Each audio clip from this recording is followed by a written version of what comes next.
do I press for next slide? This one is, this is next slide. Yes. Okay. And the top one is the pointer. Okay, the top one is the pointer. Yes, correct. Okay, maybe no need pointer, right? Just this. Okay, so So I'll go back. okay. And I will enjoy the show. Yeah. Okay. I won't take up too much of your time to talk about jargons and stuff, because I think we are just here to talk about what sustainability is to us from a very green enterprise perspective, right? So today's discussion will be about eco-villages, building sustainable communities for the future. So there are a few definitions that can be discussed over here. So there are two words. The first word is eco-village. The second one is sustainable, which is actually a word that is loosely thrown around among corporations, you know. You heard of greenwashing, everything, like every little thing, they just say it's sustainable. I mean, it's not entirely a bad thing, it's just, at least someone is doing it, but what is truly sustainable is going to be it's going to be a major topic of discussion for today, right? What is sustainable to you, may I ask? Confused. No worries, we can get to that later. Alright, so in this slide, firstly, I want to talk about carbon and nitrogen. I know that this is not a science class, but I feel like this, if we want to talk about sustainability, these are the two very core elements that we must understand, right? So carbon and nitrogen are actually the largest building block of all life form, okay? Carbon and nitrogen are inside you, inside your cat, inside your dog, inside the food that you eat, inside every single thing that has been alive and is no longer alive, including your plastics, which came from the dinosaurs, right? Including the petroleum. So those were the things that were alive and then they're not alive. Carbon is in all life form. Carbon and nitrogen has been demonized, okay, in this whole sustainable term. You know, corporations are always be like zero-rise the carbon, low carbon city, and all of these things. But I feel like if you want to approach sustainable from a correct perspective, it should be from the perspective of balance. So when we look at the word carbon and nitrogen, may I invite you to not input like a moral good or bad when we look at these things, okay? These are just like scientific. So methane gas, carbon dioxide, these are the two things that are demonized, but carbon also exists in them. Toxins are a form of protein. Nitrogen also exists inside them. Plastics and petroleums, carbons also exist inside them. So now as modern human beings, okay, all of us here right now are modern human beings that are conditioned by a capitalist society. It's true, every single country in the world is already in some stage of capitalism, right? And we have already been conditioned by this society to actually assign monetary value to essentially everything, from material goods to human relationships. And I think I can say this because I have been engaging in a mental health therapist, and I know that gradually it has already evolved into some form of replacement for human relationship, where you have to pay 300 ringgit an hour just to talk to someone. Is that the world that we want to live in, you know? Like I said, we are humans that are conditioned by this we are modern humans conditioned by a capitalist society. But we need to understand this one fact, okay? From whatever lifetime that you are from, 100% of our economy is based off Earth's resources. Now, I don't know any of your backgrounds over here. Maybe some of you are from socialism, maybe some of you are from economics, some of you are from science, okay? I am neither of them. I am actually from advertising. Like you can see my tattoos, like I look like an advertising person, but why I entered this one is because I just didn't quite believe in what I was doing anymore in the whole advertising, like just perpetuating the whole you need to buy more to be happy. I didn't like that anymore, and that is why I entered this sustainability thing, hoping to, you know, make this kind of stuff more known to layman people. So 100% of our economy is based off Earth's resources. We are talking about metals, okay, minerals, oils and gases, human resource, me and you, the kakak that wash the floor, the chef that cook your food, timber, livestock, agriculture, basically whatever, because this is the planet that we live in. Everything that we consume, we use, we waste, and where we are from all comes from here, because matter cannot be created or destroyed, correct?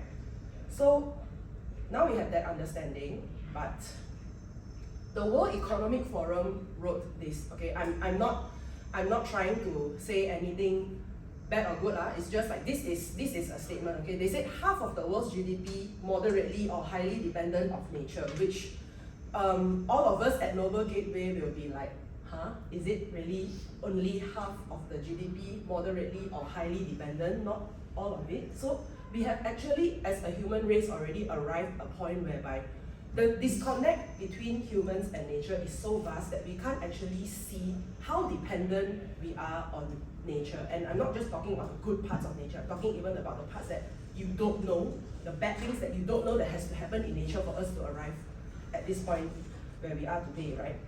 So essentially what I'm saying is that modern life is unsustainable due to the imbalance in the nitrogen and carbon cycle on a worldwide scale. Okay, there are many ways that the current business model and economic models are not sustainable, and the first step, as I mentioned earlier, to address sustainability is to view things at a fundamental level. Okay, so energy and matter cannot be created or destroyed. This is science, right? Physics cannot be created or destroyed, can just be transformed. So if we really want to be sustainable, we have to look at everything in the supply chain from a nitrogen and carbon cycle. Okay, so let's compare some of the economic models, right? This on the left, you see an existing finance-based economy which banks on each stage of the supply chain. Okay, so this supply chain model is scalable, so it can happen in your local economy, like let's say in the place that you stay, or in the kampong that you stay, or even on a worldwide level, where some things are grown in China and then after that shipped to somewhere to do packaging, and then shipped to somewhere to do processing, and then shipped to somewhere before ending up in your supermarket store. Okay, so this is just our supply chain model. So we're going to start with agriculture, because agriculture is the foundation of modern civilization, right? Agriculture is the foundation of modern civilization and also therefore the economy. So business owners, I am not sure how many of you here are business owners or aspiring business owners, but all businesses essentially fall anywhere between this supply chain. Okay, maybe not just this supply chain, but you exist on the supply chain as a consumer. But as long as you own a business, you are answering a problem, you are part of the supply chain, right? So, and in each stage of the supply chain, there is money to be made, which means that at each stage of the supply chain, business owners are going to prioritize increasing profitability first. Not a bad thing. I'm a business owner myself. I also want to increase my profit, right? Not a bad thing. So, as a business owner and you want to prioritize increasing profits first, the thing is you are definitely going to neglect some environmental impact on some scale. Not a bad thing, it's just an accumulation of that has just led to where we are today. So let's look at the end of the supply chain at the farming level. So farming level, I don't think you guys are farmers, but for me as a farmer, for us blue shirt people as farmers, we can tell you, it is very difficult to earn money. Our profit margin is very, very small, but farming is basically the foundation of civilization. So you may not have to feed them, you may not have to grow food and feed the people, but margin is very, very small. So what are some things that farmers in the whole farming industry are going to do to increase profitability is by monocropping, which means that the whole farm will grow one species, because then it makes precision agriculture easier. What is precision agriculture? So precision agriculture essentially means that I can calculate the exact inputs and the exact outputs, and therefore everything that is happening in the world will be more closely reflecting whatever that I calculated. So that would mean the use of synthetic, whether it's synthetic solutions, synthetic chemicals, or synthetic pesticides or whatever, because I want to increase profitability. This is just business work, okay? And then use of antibiotics to prevent losses. If let's say I have 100,000 chickens, I would want all my chickens to be alive, right? So I have no choice, because the cheapest thing and the only available thing in the market is antibiotics. So I'll go for antibiotics. Not a good, not a bad thing, it's just that I happen to be a chicken farmer and I have this problem, right? You cannot demonize me for doing that. It's just, this is what is happening. So that's at the farming level. Now, from manufacturing all the way to market, we are using cold room on a massive scale. Because you see, we talk about just one cow. If let's say I give you one cow right now, you slaughter the cow, where are you gonna put it? What are you gonna do to the cow if you don't have a party of 60 people to eat that cow? You are going to have to put it in a cold room, right? In a refrigerator. But now, if we're talking about a farming scale, feeding don't know how many millions of people worldwide, every stage of this supply chain is cold room and cold room and cold room, and therefore, higher nutrient loss over time because of decomposition, high use of energy, high output of greenhouse gases. Inevitable, because this is what it is right now. And then there's going to be, obviously at every stage, poor management of waste, where carbon, let's talk about carbon again. Carbon, if you compost it in an anaerobic environment, it means there's no oxygen, carbon will turn to methane, which is obviously worse by like 27 times more than carbon dioxide. Like carbon dioxide gets so much bad rap for whatever that they are, but actually the main demand is methane gas because of all this anaerobic decomposition. So at a home level, you have high wastage of food. You know how you always go to supermarkets and then you overbuy stuff because everything's on discount and then it just goes into your trash anyway. That's not just you or me, that's everyone. Okay, so that's happening on like a global scale right now. And then the money, so basically on top of this high waste throughout this whole supply chain, including monetary waste, the money that is earned by every business owner in each of this supply chain goes to expand each components of the supply chain. So you can actually see how the problem is growing already. It increases the size of the corporation and also increases the accumulation of the problem, and everything just snowballs over time. So what I'm trying to say over here is, ultimately, if we really want to look at some sustainability, you're actually seeing some form of decentralization of the supply chain where people start to grow their own food, and then you have these community villages and community farms that are all sprouting everywhere, because this is just nature. Like when something peaks, some other alternative will just pop up, right? And then this is where we got decentralization of the supply chain to relieve pressure on Earth's resources. But because I'm not the technical expert over here, right? I'm just some green thumb girl in eco-village, right? So I will leave that technical part for the actual experts if, let's say, you have the faith or the luck to meet them. But on the right, you see this over here. This is Kate Raworth's donut economics, okay? In donut economics, it's a circular economy where she proposes that every single element that takes to uphold a society should be payable or valued part of economics. For example, right now, all of us are paying for Wi-Fi. Like we say, we will die without our internet, right? We are all paying for our Wi-Fi, we're all paying for our hotspot. But no one's paying the trees for oxygen. No one is paying the algae to generate half of the world's oxygen for us. No one is paying the rainforest for that. So, meanwhile, you have this long conversation of all the husbands be like, my wife don't work one, my wife stay at home and take care of the kids. Taking care of the kids and taking care of the house is not work. Of course it's work, and of course it should be remunerated in some sort. So in this circular economy, they propose that everything has value and it should be recognized as a stakeholder of the economy. So nature is actually a stakeholder of the economy, right? It's basically keeping our entire species afloat, but it has no voice. So who will be the voice to drive this change? And that is where eco-village comes into place. So let's take a look at some of the eco-villages around the world, okay? So eco-village is not a new concept, right? Eco-village is a very mature concept around the world. It's just not yet adapted in Malaysia. Because eco-villages are actually founded on the premise of crisis prevention and combating the aftermath of crisis. And in Malaysia, we have 12 hours of sunlight because we're on the equator. We have no natural disasters, means we have no earthquake, no volcano, no tsunami, nothing. Very peaceful, like a heaven like that. And we basically don't have to worry about crisis. So that is why Malaysia, we have man-made crisis now, because our life so good already. We have created our own crisis, right? So we have floods, we have landslides, because you cut down all the trees and want to build more condo. Yeah, cut down the tree and build more condo. Let's go, let's do it more. Warming of cities, because we built excessive condominiums. Biodiversity loss, because 20 years ago our government did not want Malaysia to be recognized as an agriculture-based nation, so we all went towards industrialization, right?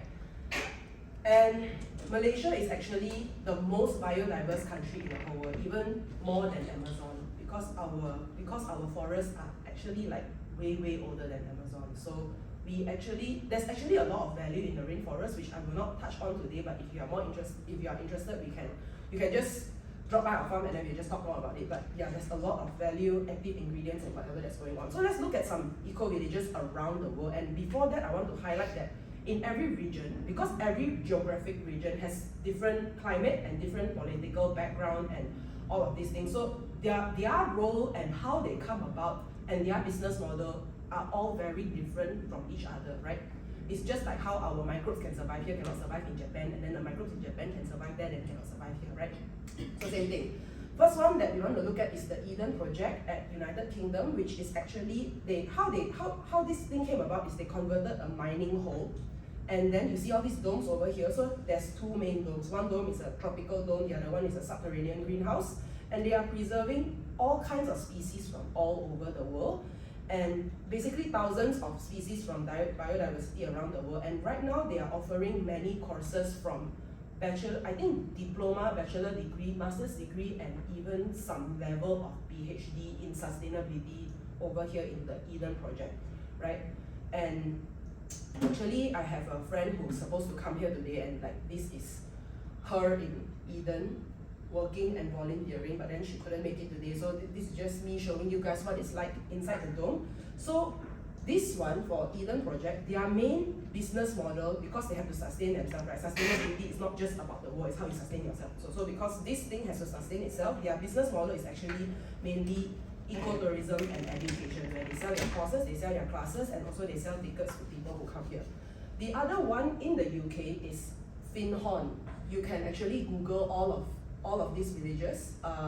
This whole village that you're seeing here is already like kind of like a matured township, and there is I don't know much about their actual business model because it's not just one business right now, it's a whole ecosystem. So this is kind of like a township level eco-village already, right?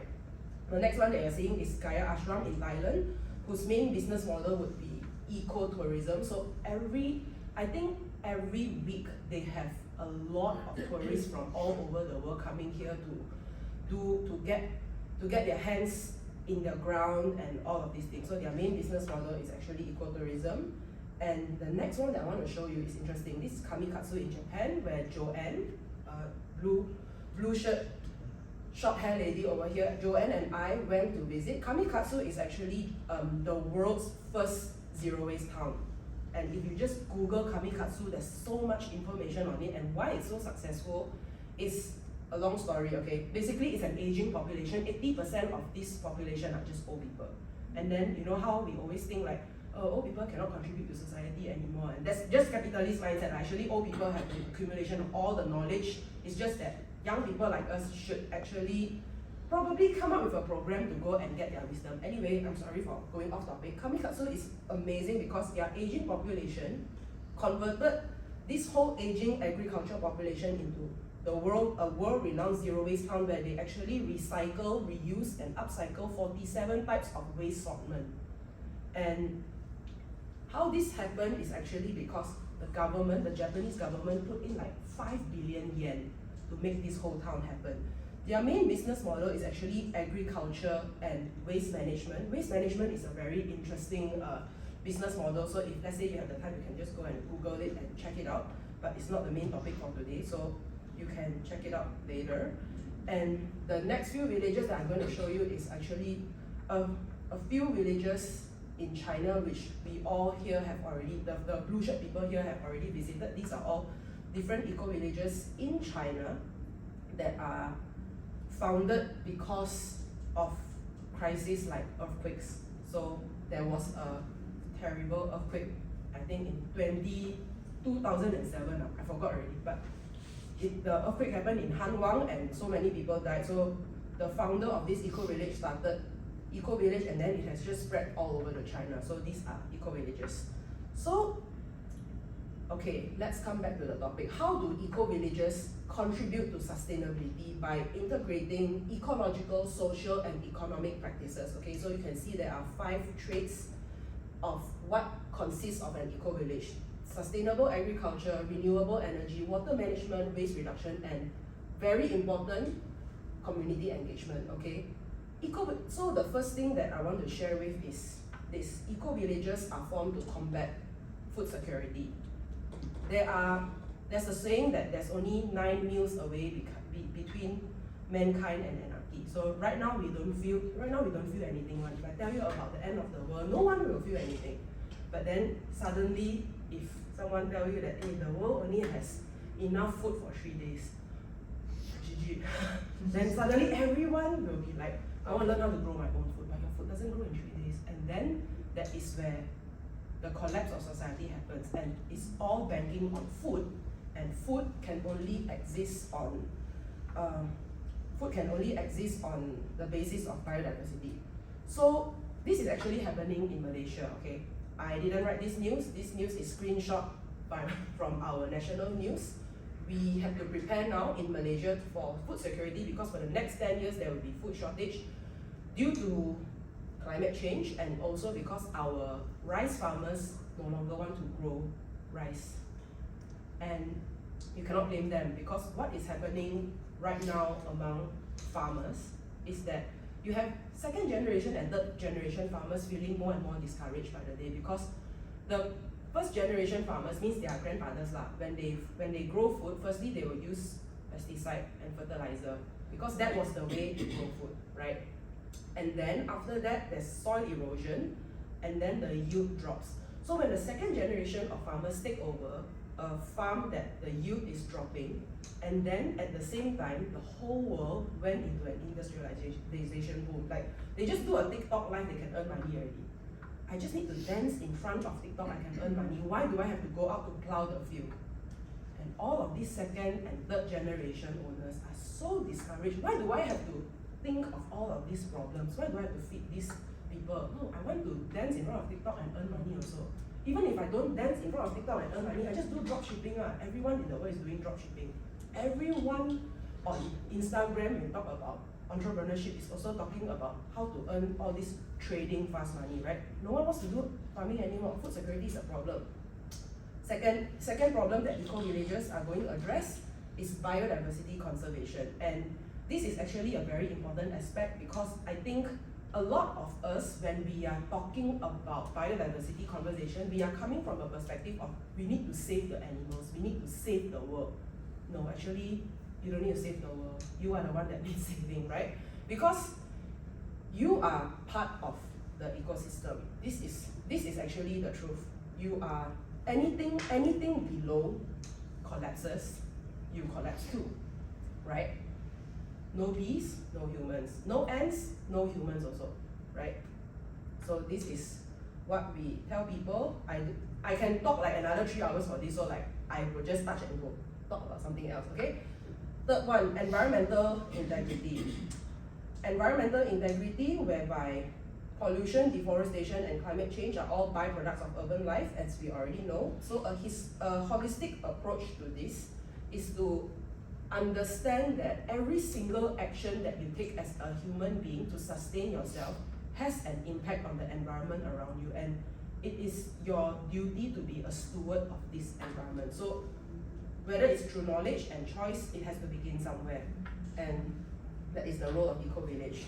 The 4th one would be health and well-being. Okay, so this is actually a very interesting diagram that I put over here, and I feel like a lot of people don't know. So do you know the reason why there are so many modern sicknesses? Like, human life right now is prolonged. We are right now living the longest, bestest life ever in the history of human existence, right? We don't have to worry about dying from polio and all of this kind of stuff, because vaccines, antibiotics, and all of these have extended human life. However, the quality of our health has been dropping. You can Google all these statistics. It's just that I don't want to bore you guys with the statistics stuff, right? Because I just want to tell you all about eco-village perspective.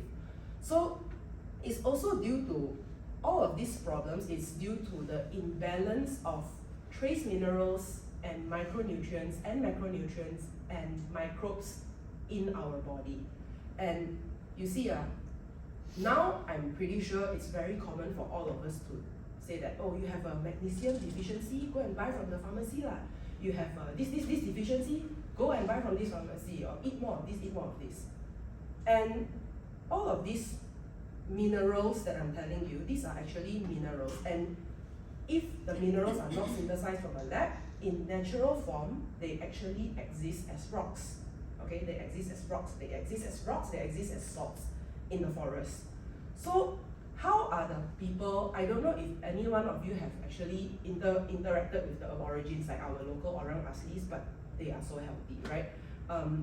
I mean, not the ones that receive food from the food bank where we just give them instant noodles and that's why they are obese. Okay, I'm talking about the real aborigines that climb trees and hunt and stuff. They are very, very healthy. There was a picture, I'm so sorry I forgot to include here. There's this picture of this 87-year-old grandma who's standing upright and foraging food from the forest, and she doesn't even look like she's 87. So why do all these people who live so closely to nature have none of these health problems, even though city people like us think that, oh, they're so poor?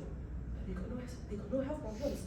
It's because the food that they forage from the forest already has abundance in all of these minerals and trace minerals, because it's from the forest. You see, these things that exist in rocks, these minerals, there are so many kind of minerals. There are at least 76 different types of minerals known to man that you need for your human body. And when they exist in the rocks, you see, as humans, we cannot eat rocks. You cannot just scoop up the sand and put it in your mouth and hope that your body will digest. No. So there are actually multiple stages for these minerals to end up in your human body, whereby first, these minerals are on the rocks, right? And then when exposed to the correct conditions, algae will grow on top of these rocks. And then they will have a group of organisms called isopods that will eat these algae. So isopods are so tiny. Sometimes they are visible to the human eye, but they look like mites, but they're actually isopods. So these isopods, not only do they eat the algae that has already extracted the minerals from the rock, sometimes they even lick the rocks. Because of the erosion of the rocks, then there's like some minerals, so they just lick it like how we lick ice cream like that lah. So basically, isopods eat these minerals. And then you have bigger animals like probably birds eating these isopods. So the mineral have now gone to the bird. And then you have something else eating the bird. And then eventually, through the food chain, the mineral reaches your body. So that is how nature should function to bring about a balanced micronutrient, trace minerals, macronutrients into your body. It is ultimately through diet, right? So it's not as easy as, oh, you got mineral deficiency, go and buy magnesium lah. You know, it's really not as simple as that, because, okay, I don't want to go into that because I'm just going to go into another spiral again, right? This is a diagram from One Health Agroecology. You can also look it up. It's actually from the FAO, US FAO, essentially saying that the environment has everything that your human body and mind and spirit needs to be well balanced. And then the fifth challenge and the sixth challenge that eco-villages should form is cultural preservation and arts and craftsmanship. So following the early story that I was telling you about foraging food from the forest, okay? This green rice that you see up there is actually one of the most difficult recipes to make in Southeast Asia. It is called the kaljam rice, okay? I first tasted kaljam rice when my friend from Kelantan invited me to her house. So her mom made this kaljam rice. I walked into the house, wow, the whole house smelled like the forest, seriously. And when she served me this rice, when I ate, this is like the best tasting rice ever because I really felt like I ate the forest, okay? It's not like eating broccoli, I really felt like I ate the whole forest in my mouth. So what is inside this green rice? The real authentic traditional kaljam rice, right? They send villagers into the forest to look for at least 70 different kind of herbs in the forest, okay? Not the vegetables that you buy from the supermarket. I tell you, if I ask you to name vegetables from the supermarket, you can only name me 20. Talking about 70 herbs from the forest, okay? So these people forage 70 different herbs from the forest, they squeeze it into the juice, and they cook the rice with this concentrated juice, and they eat this as a staple. Now, this you will not see in any of the restaurants, and even if you see, they probably wouldn't put 70 type. Okay, this is where we talk about assigning value into the food. As a business owner, I would be very stupid to sell this, correct or not? I have to pay people to go inside and find 70 herbs. And then how am I going to justify how much I want to pay that uncle to go into the forest? The uncle will be like, I need 1 week because there's a particular flower that I have to climb the mountain and risk my life. Maybe the bee sting me and then I die. How am I going to justify the fact that he has to go and climb that mountain and get that flower for me, for my dish? I cannot justify it. And 70 different types. First, I cannot justify that one. Secondly, I have to compete with a market that the chicken rice is only 9 ringgit 90 cents. You know, as a business owner, it is a dumb decision for me to sell khao yam rice, and that's why people are not healthy right now. This is just a very generalized and simplified, but I hope you can understand roughly what I'm trying to tell you, right? Khao yam rice and so many other traditional cuisines from Asia, why I said Southeast Asia, because we have so much biodiversity, all of this is going to be lost because of industrialization. People have abandoned this knowledge in pursuit of, sorry, big dog dancing, you know? Just gonna do this easy stuff to earn money because we are currently living in an economy and a society that overemphasizes the importance of money. I'm not saying that it's not important. It's important to do stuff, but it is currently being overemphasized to the point that we have completely forgone the importance of other values of what it means to be a human being assigned by God to be the stewards and the steward to protect this planet that He created. Okay, we have already lost it because of this whole thing that we are living in. Of course, arts and craftsmanship, who cares anymore? Right now we have AI who can generate stuff for us. Who cares, correct? We care. We at the Eco Village, we care. Okay? And then the seventh one, of course, I think everyone is familiar about this by now, energy sustainability. So I want to just talk a little bit about this energy sustainability part because a lot of people are now talking about green energy like electric cars, solar panel stuff. Okay, it's not wrong. It's just whether it's truly sustainable or not. For example, solar panels, there is going to be a finite amount of solar panel that can be produced because one of the key minerals for solar panel is actually boron, and boron is a trace mineral. It has to be mined, right? Second one, electric cars is another supply chain thing. Okay, is the whole supply chain of creating the electric car and creating all the portals for these cars sustainable or not? What is actually sustainable? Because the answer for what is actually sustainable is use less, consume less energy, consume less things, and then we will go from there. So consuming less is actually the first way of sustainability. It's not about creating an aircon that uses lower energy or what. Like, in fact, there are so many amazing designers and architects around the world that study material. They can actually build buildings with clay, and through simple application of geometry in their design, the whole building can become cool and extract water from the atmosphere. And I think Africans are great at this. There's so many green innovators and sustainability entrepreneurs all coming from Africa. So I think if you guys are really, really interested, please go and look at them because I'm obsessed with them, right? So, of course, the last challenge is socio-economic stability. Remember the supply chain that I was telling you about? Basically, on the whole supply chain, all of us are very comfortable because our families or us exist somewhere in the middle, right? But the people at the two ends of the supply chain, first end of the supply chain are the farmers, and the last people on the end of the supply chain are the poor people. These two ends have very, very unfair living conditions. So we can tell you this because this is happening to us at first hand, right? Our eco village is in Sungai Makau, and Sungai Makau is a farming village. So this whole stretch of village has total a few fish farmers raising 100 tons of ikan haruan. Okay, it's a type of fish. 100 tons of live fish that is being kept alive every single day because the markets do not want to accept their fish. The market say oversupply already, don't want too many. And the market can say this because if I start taking more ikan haruan and I start selling more, supply versus demand. If there's more supply than demand, the price will drop. I don't want to sell. yeah, you can die with your 100 tons of fish for all I care, but I don't want to sell, I don't want to drop the price of my fish. So the farmers are now stuck with 100 tons of fish every day, not knowing what to do with them, and the farmers cannot even afford to put food on their own table because every single day is just feeding the fish food. And don't forget, in Hulu Langat we have a monsoon problem. One rain, few hundred fish go to the river. One rain, few hundred fish go into the river. Literally throwing money down the river. Now bear in mind, it's 100 tons of fish, all protein, high quality protein. And then on the other side of the chain, you have the urban poor who cannot afford protein because protein is expensive. They walk into 7-Eleven, what can you buy? It's just carbohydrate.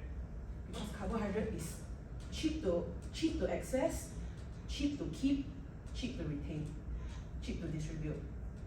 There's no protein. There's no high quality protein anywhere. So what is this that's happening that we actually don't have a protein deficiency problem? It's an economic problem. It's a supply chain problem. So like these are some real life things that we can experience that we are telling you right now that's actually happening almost everywhere around the farmers, right?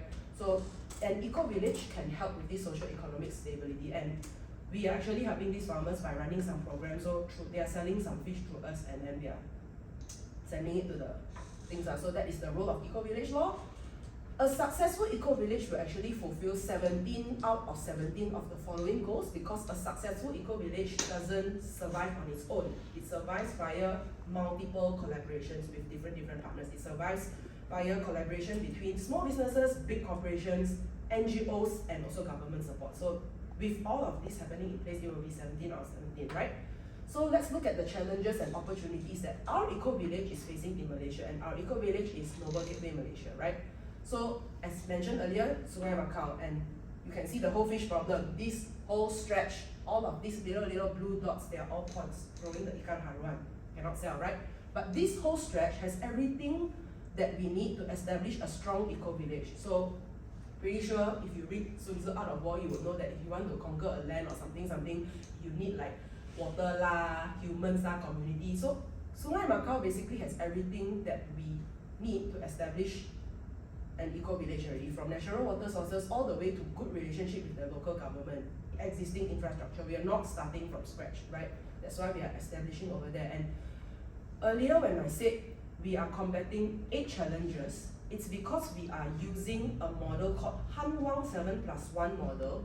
7+1 is 8 lah. So Hanwang 7+1 model to actually address all of these issues. So first one that's very important, that's why it's sitting on the top, is government cooperation. If you don't have the government on your side doing everything, it's going to be very difficult. Okay, you are going to be the only white rat in the sea of black rat. Okay, it's not going to be easy because everyone's going to be talking about profit and then except you. It's not going to be easy. So you definitely need government cooperation to help us, and that's where we got. Civil communication is where earlier when I was telling you, we have to collaborate with one another, no matter what scale, see what value we have to offer each other, barter trade our way to establish the eco-village. Agriculture and food, because it is the basis of every civilization. Healthcare, definitely healthcare, because you're talking about people over here, and you also need to relook into the definition of healthcare. Okay, so at our eco-village, our definition of healthcare is actually to increase the capacity of humans to hold pain. Okay, so you don't just give them steroids and antibiotics to settle their symptoms. You actually look into why they're having what they have and then look for alternative means. And I am one walking example of I don't need meds and then now I'm fine. Okay, and then new energy and energy conservation, eco-village, information technology, and whatever that's in the middle, cultural heritage and innovation would be the center of everything. So this is actually a real story of how our village looks like right now. When we first acquired the land, the whole place is just clay soil. Okay, the pH is 3.5, everything is just aluminium oxide. You can't grow anything there at all. So people have been saying that we are stupid for acquiring this land, because why would you want to start agriculture and start with acquiring a land that you cannot do agriculture? So just to give you a bit of context, in Malaysia there is this myth that's being thrown around that if you buy agriculture land, 20 years later the land would have been degraded to the point that you cannot use, and then it's just going to be sold as development land, and then they're just going to build another condo on it. So that is actually what's happening, right?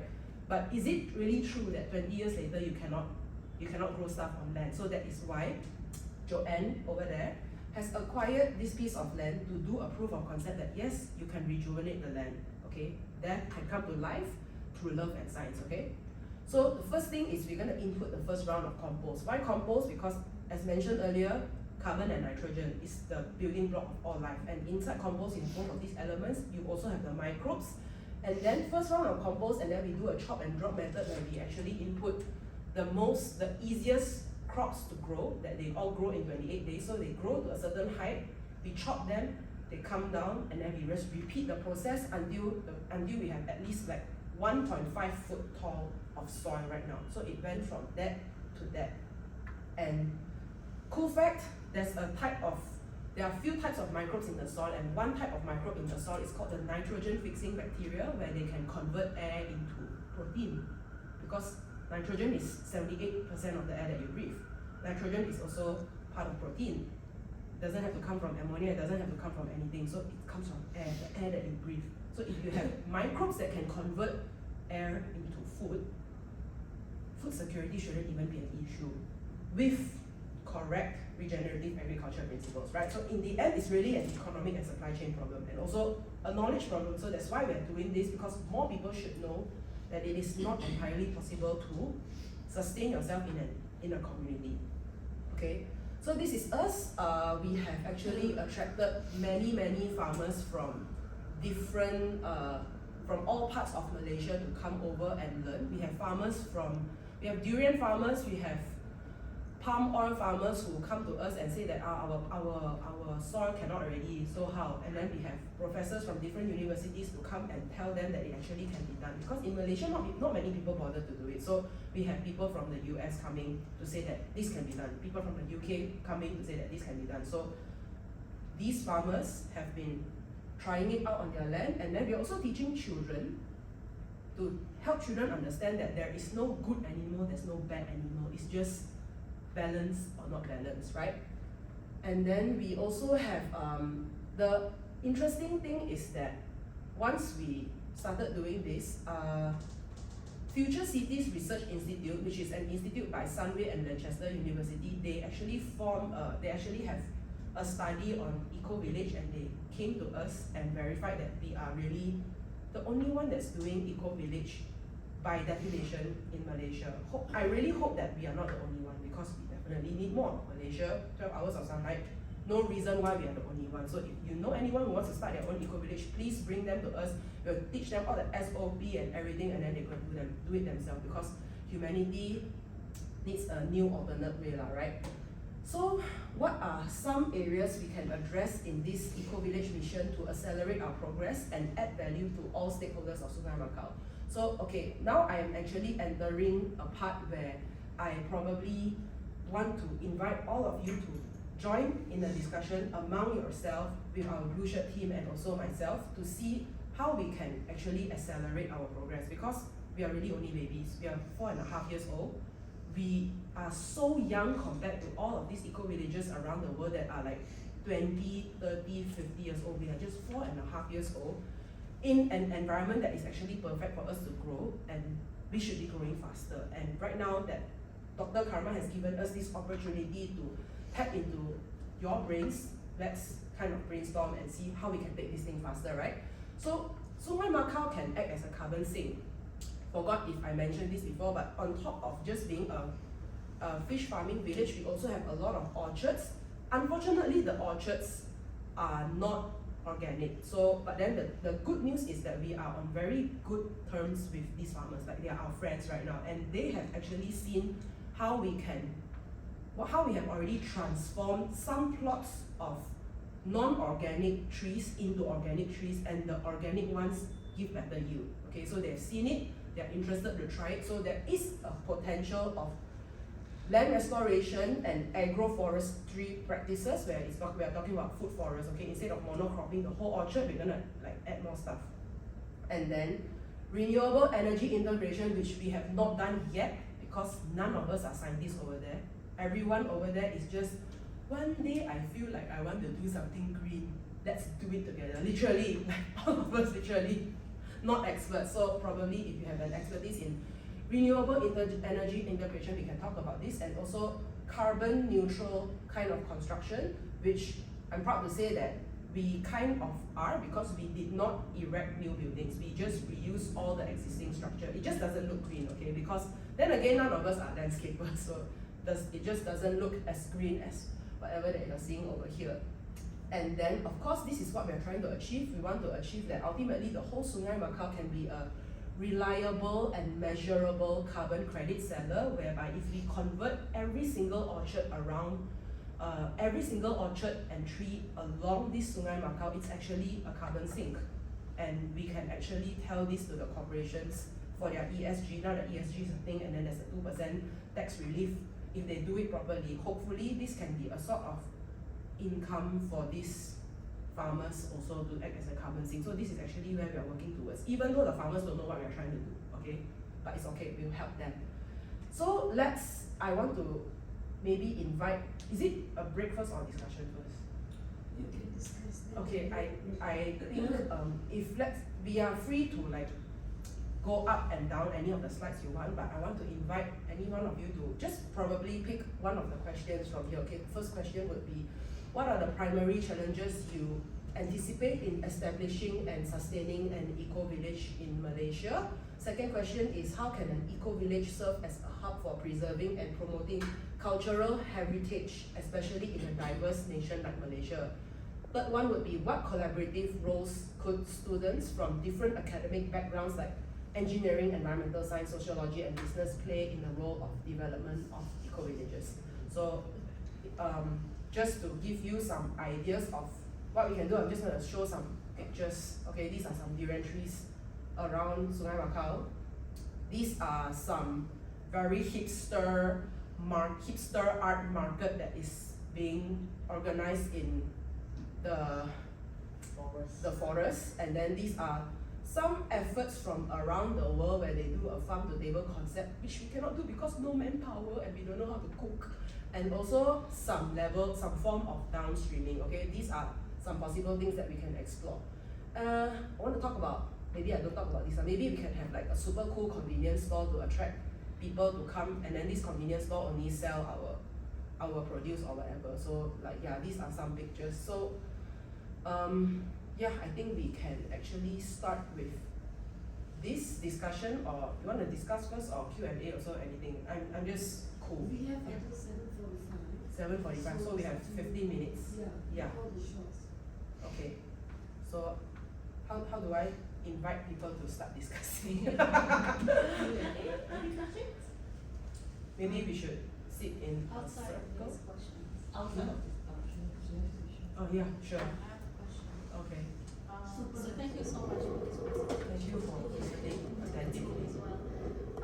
So I was wondering, you said that eco-villages are popular, or like they're more common in places where they're being like not natural, but like, is it natural disasters or? They, not to say popular in natural disaster prone, but they are more popular in other countries whereby they are more, They have more common instances yeah, of those. they have more general knowledge about what is happening in the Oh, world. okay. Yeah. So I was wondering, is that because, I don't know, this is my first time learning about this one. It's okay. So I was just wondering, is that because it's supposed to kind of like replenish the like the biodiversity that was lost Yes. in these disasters? Yes, I would say a large majority of eco-villages has biodiversity conservation listed as one of their top priorities. But they serve like other functions as well, or other Yes, they roles, do. not only that. They have to serve, they do serve other functions, but the main one has always been biodiversity conservation. No matter where they are in the world, they have some sort of biodiversity conservation going on. And the point is like, obviously like if you have one or two, does that still like serve a purpose? Or One, the point is like to like have the idea there and then kind of replicate that and have that at scale over time, so you can yes, have I an would impact. say, I'm assuming that you're asking, would it be helpful if there's only one or Yeah, two yeah, eco-villages? yeah. Ideally, there should be, I wouldn't put a cap on minimum or maximum. If you have one eco-village, you are making a difference to your immediate community, and that's what matters to you.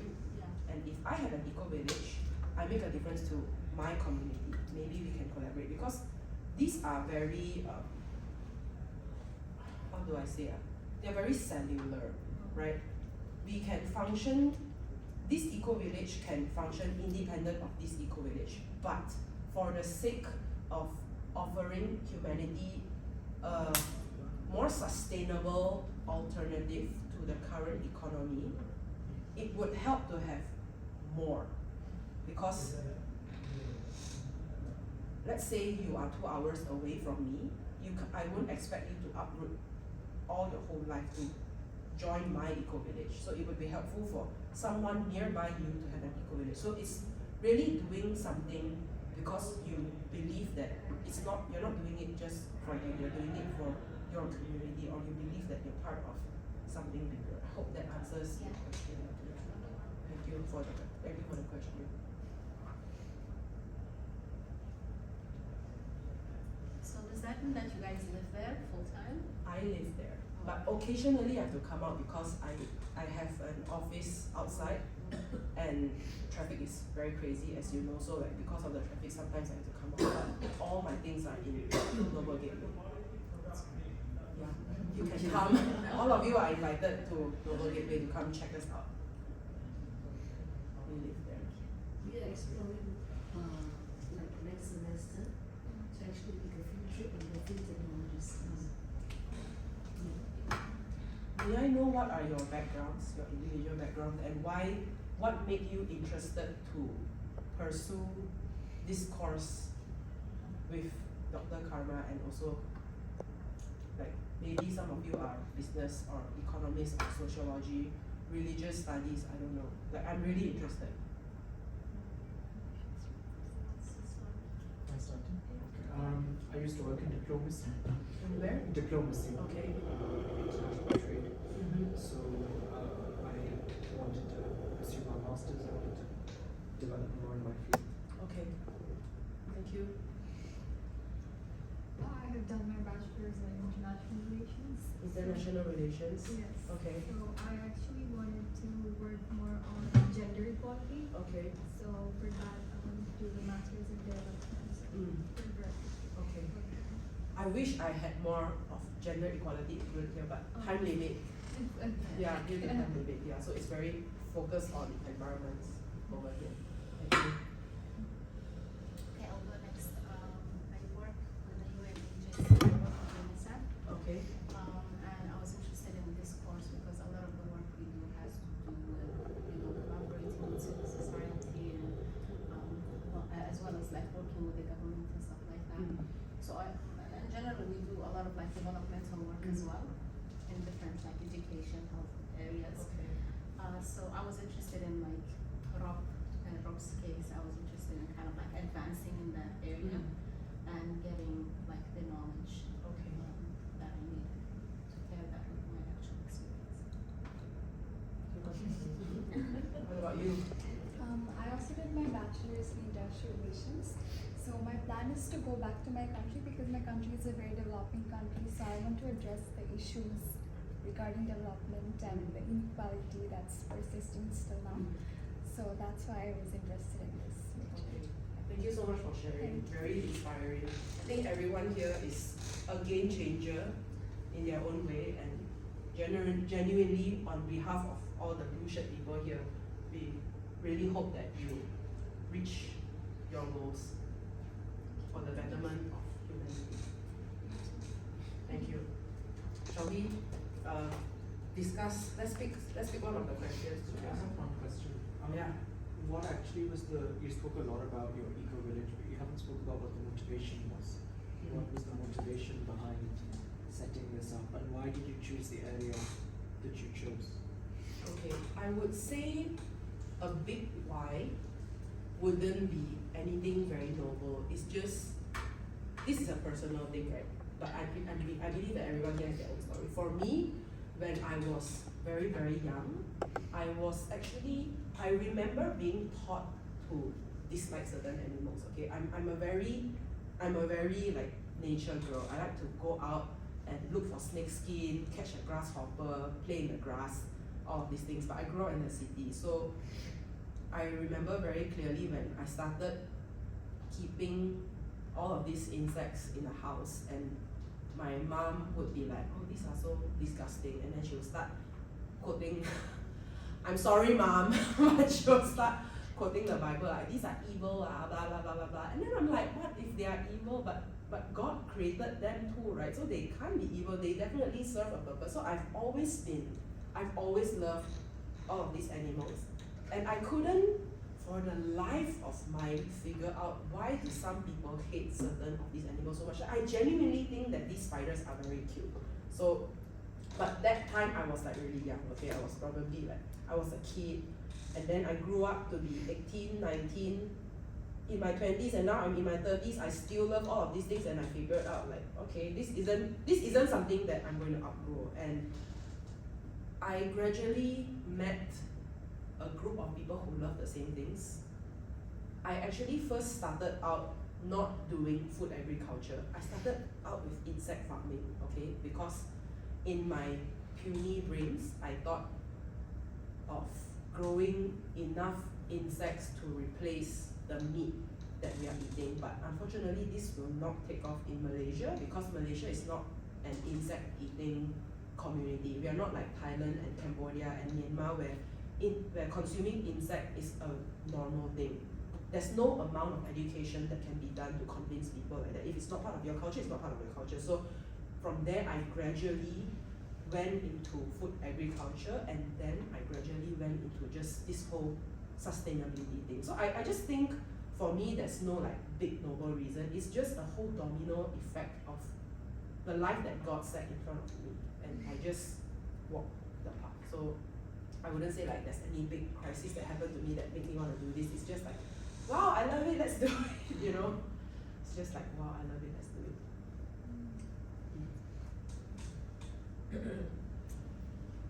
But for them, they have very different questions. So does Dr. Karma has anything to add? No, I just would like you all to discuss. Okay, let's 15 minutes, precious time. okay, let's pick a topic to discuss. Okay, maybe I'll pick the first question, but we won't look at the primary challenges in Malaysia, okay? If you were to establish an eco-village in your own country, whereby you guys said that you want to advance equal rights back in your own country, and there has to be some sort of probably community, maybe not an eco-village based community, but a community based. And assuming that you need this community to be self-sufficient, whereby everyone there is well taken care of in an economic sense or something, what are some of the challenges that you would anticipate from every different angle? Maybe they now into groups. Okay. Right? Yeah, 2 here and 2 here. Okay. And then maybe one of you support them. Okay. So then Would that help? So you organize 2 Okay.